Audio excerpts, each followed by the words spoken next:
Custom Robot Arena sur Nintendo DS. Rien que le nom, ça m'évoque des combats épiques avec des robots personnalisés à souhait. Stratégie digne des plus grands généraux et une histoire aussi passionnante qu'un manuel d'instruction pour un grippin. Mais ne vous y trompez pas, derrière cette façade se cache un des jeux qui pourrait bien vous surprendre, pour le meilleur et pour le pire.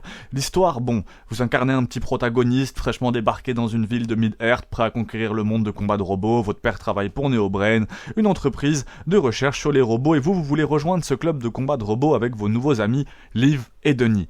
Jusque-là, tout va bien. Mais très vite, l'histoire prend une tournure digne des meilleurs clichés, des organisations secrètes, des complots, des enlèvements, on se croirait dans un épisode des Feux de l'amour mécanique.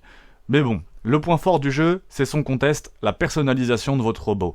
Armes, bombes, pods, pieds, vous pouvez tout modifier pour créer la machine de guerre ultime, mais attention, chaque modification a des impacts sur les performances de votre robot en combat. Vous passerez donc des heures à peaufiner les moindres détails, polir votre robot, littéralement avec le stylet, tester différentes combinaisons, addictif, frustrant, surtout quand vous réalisez que votre super combinaison est aussi efficace qu'un grippin dans une bataille navale.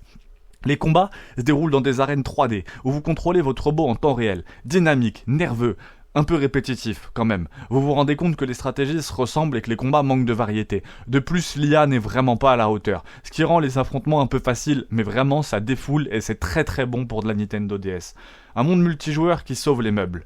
Heureusement, ce mode multijoueur, pas ce monde, vient quand même relever le niveau. Affronter d'autres joueurs, que ce soit en local ou en ligne, ça apporte une dimension stratégique bien plus intéressante. C'est là que la personnalisation de votre robot prend tout son sens, que les heures passées à peaufiner votre machine portent enfin leurs fruits. Dommage que le solo ne soit pas à la hauteur. Un diamant brut qui nécessite un petit peu de polissage en fait.